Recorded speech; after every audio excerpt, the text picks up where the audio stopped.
Dios los bendiga, hermanos. Estamos una vez más por este medio para compartir la palabra de Dios y para continuar con este estudio que estamos viendo.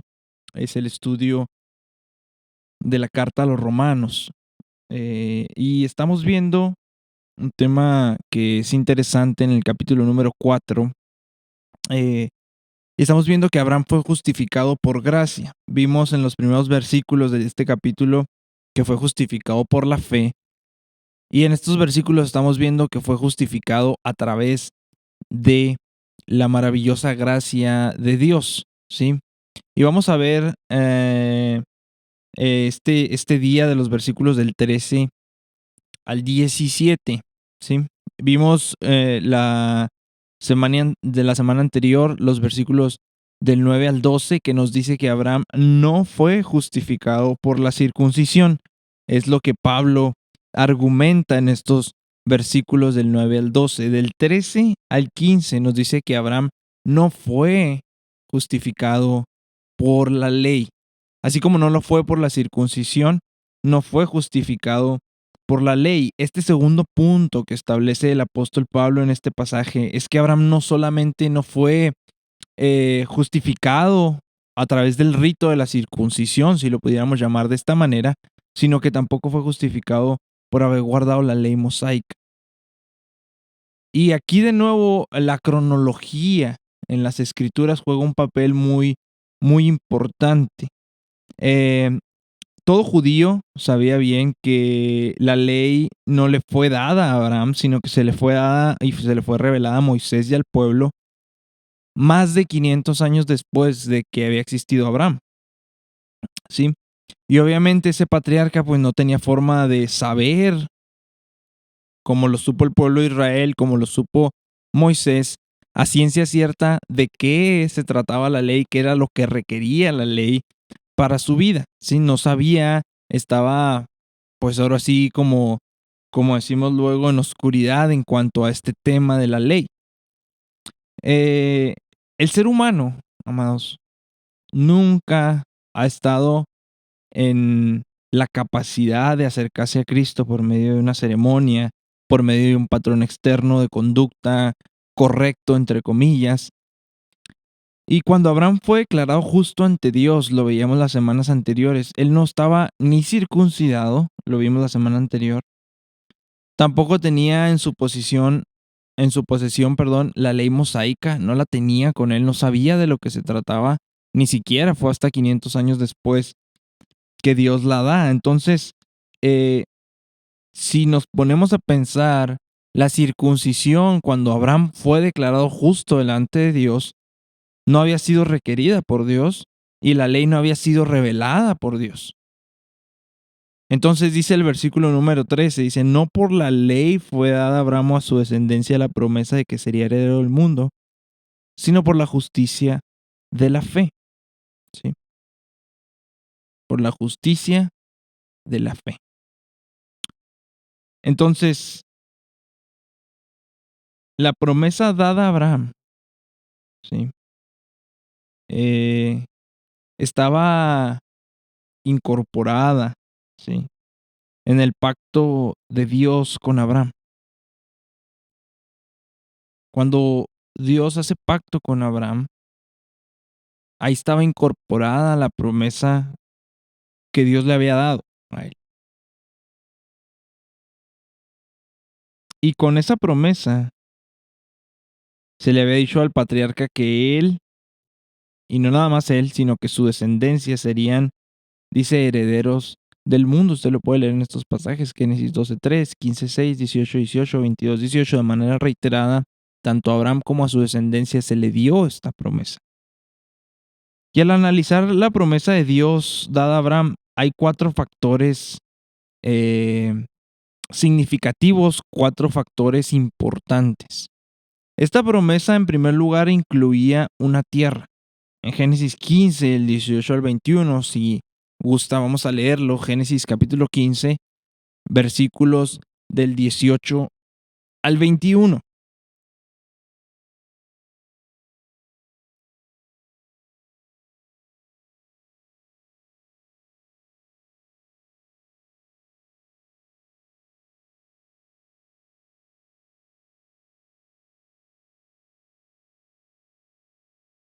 Dice, en aquel día el Señor hizo un pacto con Abraham diciendo, a tu descendencia ha dado esta tierra. Aquí está.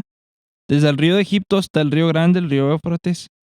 La tierra de los kenitas, los cenezeos, los cadmoneos, los hititas, los fereceos, los refaitas, los amorreos, los cananeos, los gergeseos y los jebuseos. Aquí está esta promesa de, de, de una tierra que incluía una tierra en la que Abraham vivió, ¿sí? Porque sí vivió en ese lugar, anduvo ahí como nómada, pero no la poseyó. Esta tierra fue poseída hasta 5 siglos después de que vivió Abraham, que es cuando los israelitas conquistan Canaán, ¿sí? Entonces, la promesa incluía una tierra, también incluía un pueblo. Este pueblo, según la promesa de Dios, iba a ser tan numeroso que no iba a poder ser contado.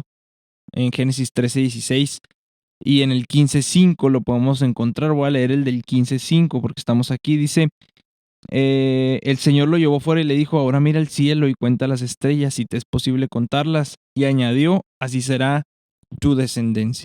¿Sí? Entonces, la promesa nos dice que Abraham finalmente se convertiría en padre de muchedumbre de gentes. En Génesis 17:5 está esta porción. Pero además de la tierra y del pueblo, la promesa incluía una bendición. Una gran bendición, no nada más para ellos como pueblo, o para sus descendientes como familia, sino una bendición para el mundo entero. Sí, en Génesis 12:3 es muy clara. La palabra de Dios dice de la siguiente manera: bendeciré a los que te bendigan y al que te maldiga, maldeciré. En ti serán benditas todas las familias de la tierra. ¿Sí? Entonces, además de una tierra, un pueblo y una bendición, incluía, creo yo, a mi parecer, lo más importante, incluía un redentor. Este redentor, iba a ser un descendiente de Abraham, y por medio de este redentor, todo el mundo iba a ser bendecido con la provisión de la salvación eterna como tal. El hecho de dar esta promesa a Abraham, amados, cuando Dios se la da, equipara o iguala a predicarle el evangelio. Y usted me va a decir, eso ya te lo estás inventando. Vamos a Gálatas, capítulo número 3, versículo número 8, para que usted lo lea y se dé cuenta de que esta promesa fue la evangelización al patriarca Abraham en el tiempo de la antigüedad. Dice, sepan, desde el 8, perdón, Gálatas 3:8, estaba leyendo el 7, dice, y la escritura, previendo que Dios había de justificar por la fe a los gentiles, fíjese, dio de antemano la buena nueva a Abraham, es decir, el evangelio, la buena noticia, diciendo, en ti serán benditas todas las naciones, ¿sí? Entonces, Abraham respondió con fe a ese evangelio, e incluso cuando Isaac, que era el único heredero que había nacido y pues que era básicamente el cumplimiento de esa promesa, Dios se lo pide y él está a punto de ofrecerlo como un sacrificio. Abraham confió en Génesis 22:8 y él le dijo, Dios se va a proveer cordero para el holocausto. Por medio del escritor de los Hebreos, vamos a leer este pasaje en Hebreos capítulo número 11, versículos del 17 al 19.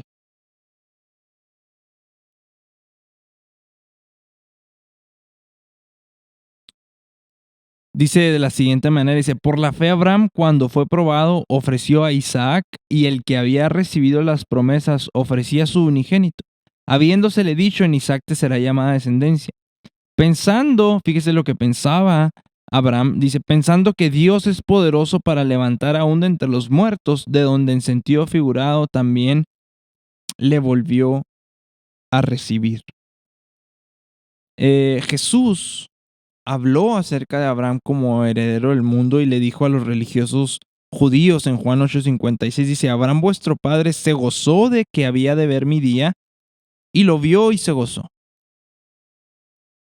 Entonces, de una manera tal vez inexplicable para nosotros, Abraham vio y no nada más vio, sino creyó la venida anticipada del Mesías, quien había de nacer como uno de sus descendientes prometidos. En algún punto de su historia, en algún punto de la historia de los descendientes de Abraham, ahí sabía Abraham que iba a nacer el Mesías, y fue a través de ese Mesías, nuestro Señor Jesucristo, que Abraham iba a bendecir al mundo entero y habría de convertirse en heredero del mundo.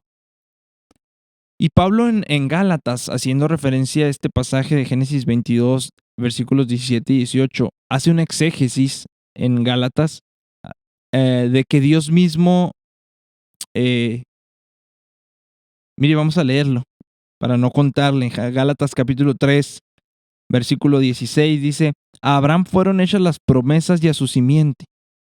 No dice y a las simientes, como si hablase de uno. Y a tu simiente, la cual es Cristo. Y más adelante en ese mismo capítulo, en el versículo 29, dice que todos los creyentes, tanto judíos como gentiles, por igual, son para ellos esta bendición. Dice, si vosotros sois de Cristo, ciertamente linaje de Abraham sois y herederos según la promesa. Y aquí no habla acerca de un judío o de un gentil. Entonces, es en Cristo, amados, que nos convertimos en parte de esa simiente espiritual. ¿Cuál es esa simiente espiritual? Cristo. Cristo mismo es la simiente espiritual. Entonces, por esa razón, los creyentes somos uno en Cristo. Somos un espíritu con Él, como dice en 1 Corintios capítulo 6, versículo 17. ¿Por qué? Porque estamos identificados con el Hijo y eso nos hace automáticamente ser nosotros mismos hijos de Dios. Dice en Romanos 8, 16 y 17 de la siguiente manera: el Espíritu mismo da testimonio a nuestro espíritu, fíjese, de que somos hijos de Dios. Y si hijos, también herederos. Herederos de Dios, dice, y coherederos con Cristo. Pero hay una cláusula, porque a veces ahí está y le cortamos, pero la cláusula es importante. Dice, si es que padecemos juntamente con Él. ¿Para qué? Para que juntamente con Él seamos glorificados. Entonces, no es la descendencia humana de Abraham lo importante, es la descendencia espiritual de Abraham lo importante. Los que siguen el ejemplo de la fe, lo que hace que un creyente sea heredero con Abraham y con Cristo por igual. Y Pablo le recordó a los creyentes corintios que la mayoría los que han estado escuchando el programa de Corintios, el estudio de Corintios, perdón, los que lo escucharon en su tiempo, la mayoría de los creyentes de Corinto eran gentiles. Pero la descendencia humana no tiene relevancia cuando hablamos de la posición que tiene el ser humano delante de Dios. 1 Corintios 3, 21 al 23 dice, así que ninguno se gloríe en los hombres, porque todo es vuestro, les dice Pablo, sea Apolo, sea Cefas, sea el mundo, sea la vida, sea la muerte, sea lo presente, sea lo porvenir, todo es vuestro y vosotros de Cristo, y vosotros de Cristo. Aquí está la identificación con Cristo y por ende la identificación con Abraham. Dice, y Cristo de Dios. Por otra parte, también Jesús le dijo a los líderes judíos, los que no creían en él, que aunque ellos descendieran físicamente de Abraham, porque ellos sí eran descendientes físicamente de Abraham, pero les dice, espiritualmente ustedes son hijos de su padre el diablo, porque las obras de su padre el diablo quieren hacer, porque me quieren matar. Usted lo puede leer en Juan 8:44. Entonces, la justificación, mis amados, nunca jamás ha sido a través de la ley. Así como no ha sido a través de la circuncisión, no ha sido a través de la ley tampoco. De hecho, el término griego que en esta frase se utiliza es este término griego que no tiene el artículo definido como lo tenemos nosotros. ¿Sí? Dice por ley, o sea, no dice por la ley. En nuestra traducción sí se agrega este artículo definido, pero en el griego dice nada más, dice, no por ley fue dada a Abraham a su descendencia la promesa. ¿Sí? ¿Qué significa esto? Esto significa básicamente que Pablo estaba hablando de ley en su término amplio, en su término pues general, no nada más de la ley mosaica, sino de la ley de Dios en el sentido más amplio, haciendo referencia a todos sus mandamientos, a todos los estándares de Dios, también hablando tal vez del principio general del guardar humano de la ley, ¿sí? En el que muchos judíos depositaban su confianza para poder ser salvos. Entonces, Pablo les dice, cualquier tipo de ley, lo que sea, cualquier obra, cualquier nada, puede salvarlos. Eso no es un medio para que ustedes puedan ser salvos. Y Pablo más adelante, aquí mismo en Romanos, aclara en la carta que la ley de Dios a la verdad es santa, dice, y el mandamiento santo, justo y bueno, en Romanos 7:12. Pero debemos de entender que la ley nunca fue dada, nunca fue la intención de Dios darla para salvación. Ni siquiera para los judíos fue un medio para salvación. Dice en Gálatas 3:10, porque todos los que dependen de las obras de la ley, es decir, los que buscan justificarse a sí mismos a través de los esfuerzos por guardar la ley, dice, están bajo maldición, pues escrito está, maldito todo aquel que no permaneciera en todas las cosas escritas en el libro de la ley para hacerlas. Entonces, la persona que confía en su capacidad para salvarse a sí misma, guardando la ley de Dios, ya sea la ley de Dios o cualquier otra ley, está bajo maldición. ¿Por qué? Porque no tenemos la capacidad como seres humanos de guardar completamente lo que a Dios le agrada por causa del pecado. Y es por esa razón que Pablo dijo, mis esfuerzos son basura, mis esfuerzos no sirven. Todo lo que yo he trabajado toda mi vida, o la mayor parte de mi vida, que creía que era lo correcto, porque eso dice él, que él creía que era lo correcto, él llegó a la conclusión y dice, esto no sirve.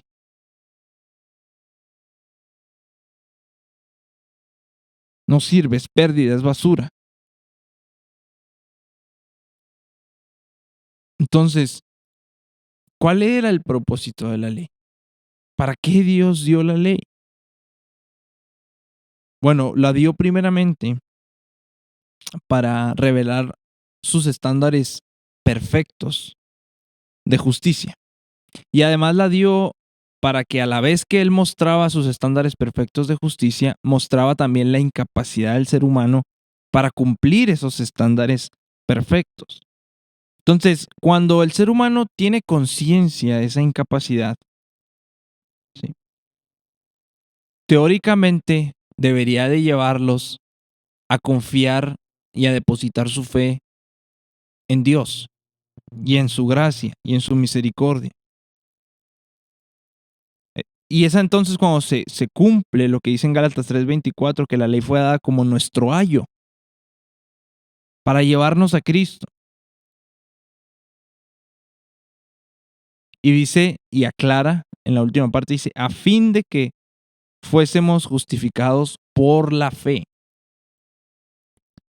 Entonces, en la mente de Dios, cuando Dios da la ley, Él la da para decirles, miren, esto es lo que yo demando, y que todo tomara su curso, porque cuando el ser humano viera lo que Él demandaba, se iba a dar cuenta de su condición, de su incapacidad, e iba a decir, lo único que me queda es creer. Lo único que me queda es depositar mi fe en Él para que Él tenga misericordia, para que Él muestre su gracia a mi vida. Dios, amados, jamás ha reconocido ningún tipo de justicia aparte de la justicia de la fe.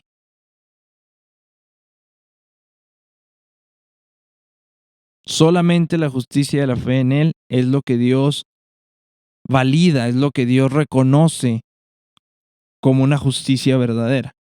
Y esa justicia, al igual que su justicia impartida e imputada, viene por medio de la provisión que Él da de gracia. Amados, Jesucristo no solamente debemos entender esto, porque esto tiene un valor muy importante en nuestra fe cristiana. Es básico. Jesucristo, nuestro amado Señor Jesucristo, no solamente es el objeto de nuestra fe.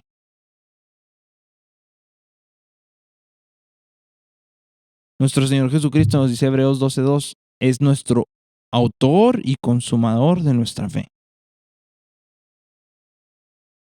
¿Qué es el autor? Que de él proviene. ¿Y qué es el consumador? Que en él se cumple nuestra fe. La fe de Abraham. Abraham fue justificado porque creyó la promesa de Dios. Y como Pablo declara en la carta más anteriormente, en el 4:3, dice que esa creencia le fue contada por justicia. Entonces, no fue la fe de Abraham puesta en lo que poseía, fue puesta en la promesa que Dios le dio. Entonces, cuando una persona cree la promesa de Dios, la promesa de salvación de Dios, a través de confiar en la muerte sustitutiva de nuestro Señor Jesucristo, ese acto le es contado como justicia. Dice en Hebreos 11, del 8 al 10, dice, por la fe Abraham, siendo llamado, fíjese, fue llamado, obedeció para salir al lugar que había de recibir como herencia, y salió sin saber a dónde iba. Por la fe habitó como extranjero en la tierra prometida, como en tierra ajena, morando en tiendas con Isaac y Jacob, coherederos de la misma promesa, porque esperaba la ciudad que tiene fundamentos, cuyo arquitecto y constructor es Dios. Todo lo que hizo Abraham, no nada más una fe intelectual, sino una fe en acción. Si usted se dio cuenta, obedeció por fe, habitó por fe, salió por fe. Entonces, la fe obediente de Abraham fue lo que lo justificó delante de Dios. Y esta fe, creo yo, queda ejemplificada en la disposición de Abraham para ir a una tierra que nunca había visto, la cual sí representaba su herencia prometida, pero fue una herencia que nunca poseyó. Y Abraham peregrinó hacia esa tierra y quedó contento. Y esto es una enseñanza muy grande para nosotros. Quedó contento de vivir como extranjero.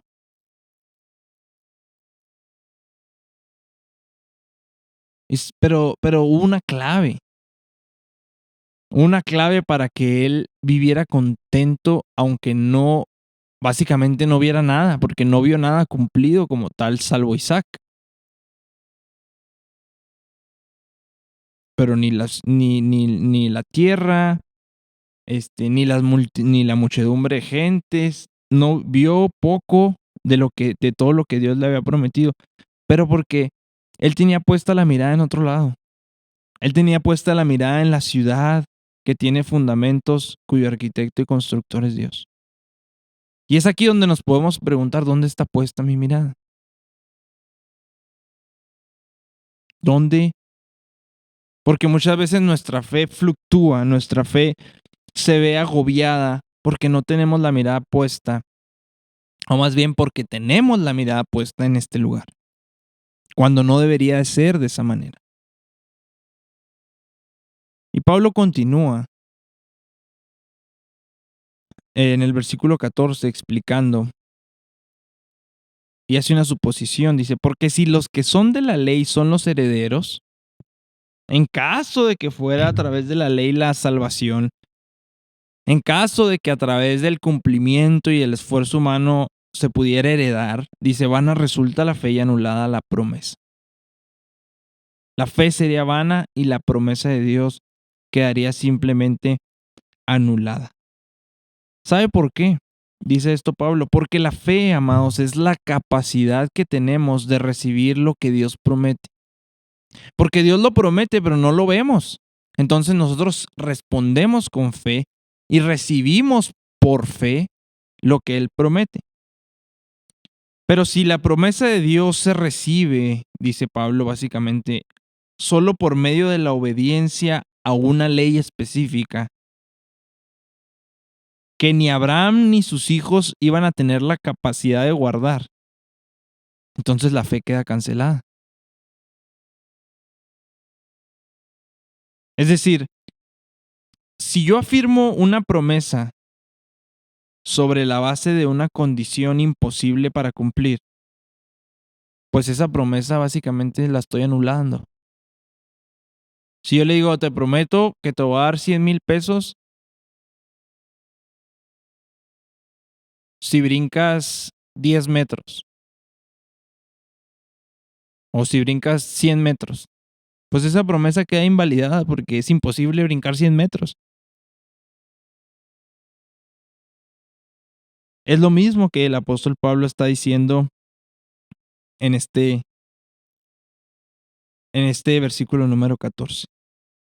Entonces, la ley, amados, no puede salvar porque la ley tiene una imposibilidad, ¿sí? Dice el versículo 15 que la ley produce ira. ¿Cómo es esto? ¿Cómo la ley puede producir ira si es buena, si es santa, si es justa, como lo veíamos ahorita? Le explico. Entre más procura una persona justificarse a sí mismo guardando la ley de Dios, a medida que él se esfuerce, se va a ir frustrando porque se va a dar cuenta y va a demostrar cada vez más su incapacidad para hacerlo por causa del pecado, del cual no nos podemos deshacer del todo hasta que Cristo nos dé nuestro cuerpo glorificado. Entonces, como yo estoy tratando de justificarme ante Dios a través de las obras de la ley, y pues veo mi impotencia, veo mi incapacidad para cumplir su ley como tal, a la vez que yo intento hacer eso, va creciendo junto con eso juicio e ira. ¿Por qué? Porque debo entender que la misma ley de Dios revela la justicia de Dios.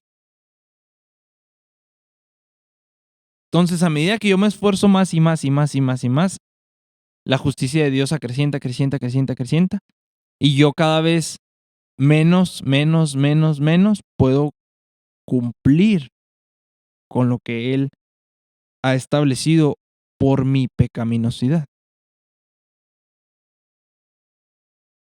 Y el apóstol Pablo lo explica en Romanos capítulo 7, versículo del 7 al 11. Dice, ¿qué diremos pues? ¿La ley es pecado? En ninguna manera. Pero yo no conocí el pecado, dice el apóstol Pablo, sino por la ley, porque tampoco conociera la codicia si la ley dijera no codiciarás. Mas el pecado, tomando ocasión por el mandamiento, produjo en mí toda codicia. Porque sin la ley el pecado está muerto, y yo sin la ley vivía en un tiempo, pero venido el mandamiento el pecado revivió, y yo morí, y hallé que el mismo mandamiento que era para vida a mí me resultó para muerte, porque el pecado tomando ocasión por el mandamiento me engañó y por él me mató. Y entonces usted se podría preguntar, ¿para qué entonces sirve la ley? ¿Para qué? Básicamente sirve para dos cosas. ¿Sí? Gálatas 3:19 dice que fue añadida a causa de las transgresiones hasta que viniese la simiente a quien fue hecha la promesa y fue ordenada por medio de ángeles en mano de un mediador. Entonces, número uno, la ley sirve para señalar las transgresiones. Dice, fue añadida a causa de las transgresiones. Y número dos, La ley sirve, en el Gálatas 3:24, nos dice, no para salvarnos, pero para ser nuestro ayo, para llevarnos a Cristo, a fin de que fuésemos justificados por la fe. Para eso sirve la ley. Pero la ley en sí misma, o el cumplimiento de esta, o el esfuerzo para cumplirla, nos salva, porque es imposible cumplirla por nuestro pecado. No que nos salven, si alguien pudiera cumplirla de manera completa y cabal, como lo fue nuestro Señor Jesucristo, salva. Pero como no existe nadie salvo nuestro Señor Jesucristo, y Él ya hizo la obra, y Él ya llevó nuestro pecado, y Él ya llevó nuestra consecuencia del pecado en la cruz, entonces, o sea, es el camino que Él abrió, es el camino más excelente, es el mejor, es el más fácil, es el posible para nosotros. El camino de la ley simplemente es imposible, y es por eso que la ley no justifica. No porque la palabra de Dios no tenga poder en sí misma para hacerlo, sino porque por nuestro pecado es imposible. Nos tenemos que refugiar en aquel que fue tentado en todo, pero sin pecado. Nos tenemos que refugiar en aquel que, eh, que por nosotros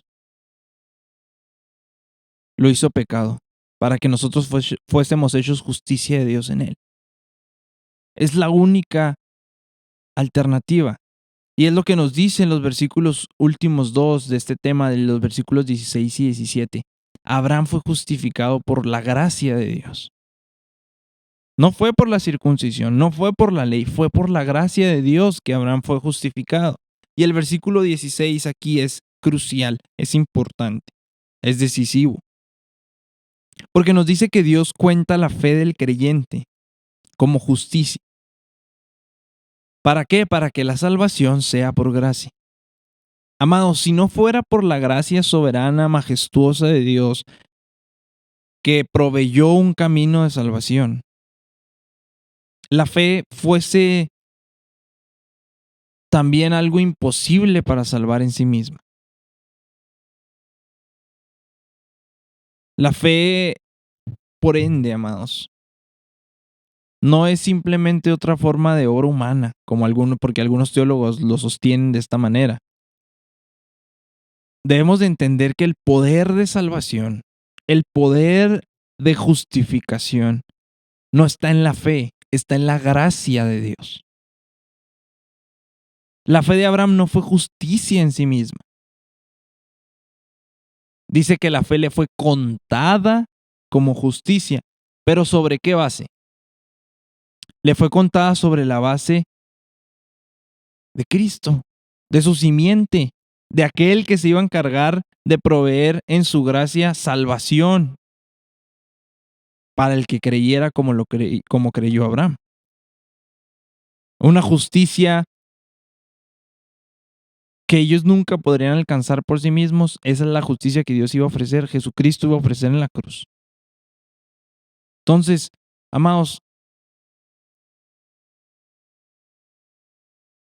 la fe, podríamos decir, es justicia, pero la salvación es por gracia.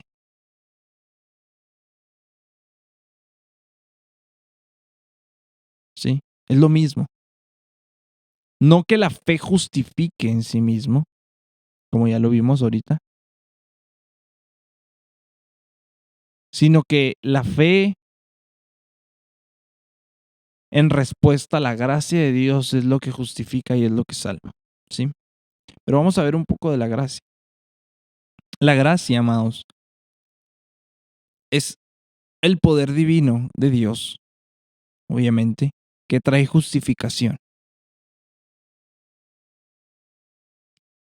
Y dice el versículo 16, a fin de que la promesa sea firme para toda su descendencia.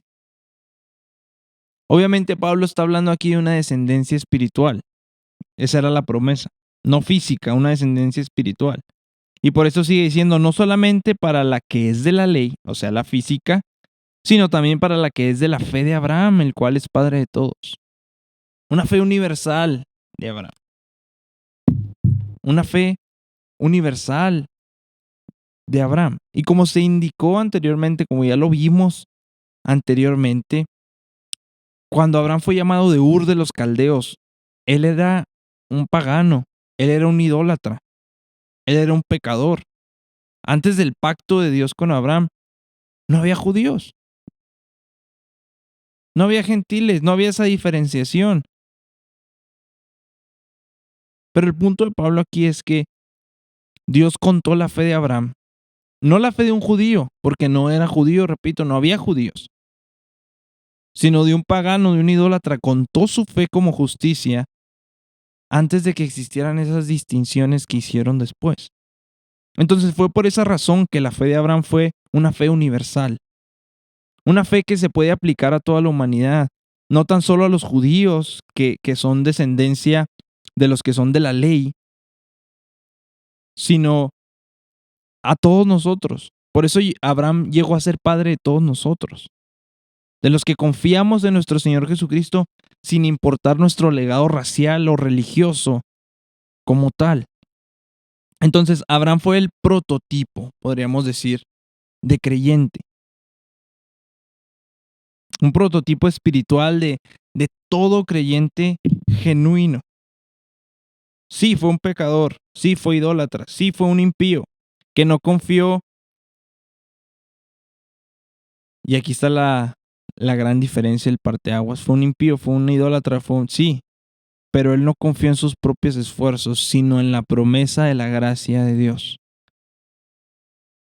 Y usted y yo hacemos lo mismo. Somos esto, somos lo otro, sí, pero confiamos no en nuestros propios esfuerzos, sino en la promesa de la gracia de Dios. Y como siempre, la defensa de Pablo basada en las Escrituras, como debe ser nuestra defensa cuando presentamos defensa de nuestra fe, basada en nuestras Escrituras, en la palabra de Dios, porque esa es la palabra que nunca pierde. Entonces, si basamos nosotros nuestra fe y la defensa de nuestra fe en la palabra de Dios, ahí vamos a encontrar la victoria. Pablo lo hacía. Él defendió su punto basado en las Escrituras, citando Génesis 17:5, dice, como está escrito, te he puesto por padre de muchas gentes. Y esta promesa de Dios fue cumplida delante de Dios a quien creyó. ¿Por qué? Porque de esta manera se iba a evitar que quedara alguna duda con respecto a aquello de lo cual Dios estaba hablando. Y Pablo ofrece y nos da dos calificaciones, a lo mejor dos características de la promesa de Dios. Número uno, está hablando del Dios verdadero, el cual da vida a los muertos. Y Abraham experimentó esto. Experimentó de primera mano la magnitud del poder de Dios. ¿Por qué? Porque Isaac, el hijo de la promesa, el que le fue dado de manera milagrosa, pasados los años de los dos básicamente para tener hijos, y después de que Abraham estuviera ya casi muerto, nos dice en Hebreos 11, del 11 al 12, pudo ejercer la paternidad.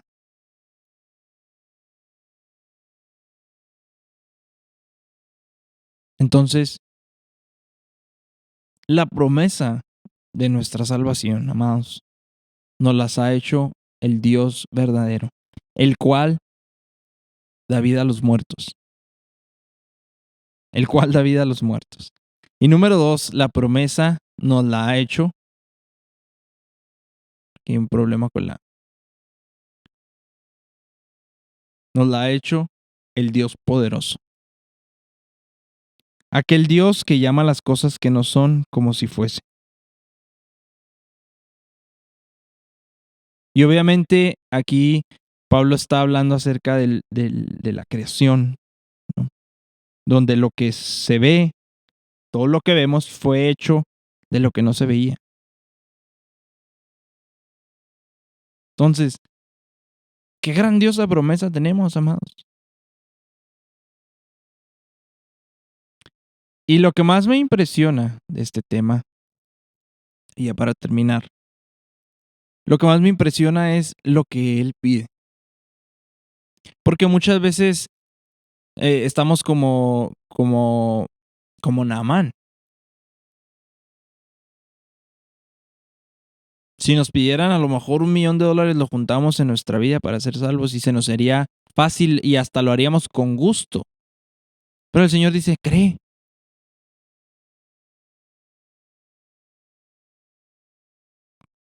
Ten una fe obediente como la tuvo Abraham, que creyó e hizo en consecuencia lo que creyó. Y ahí están los resultados.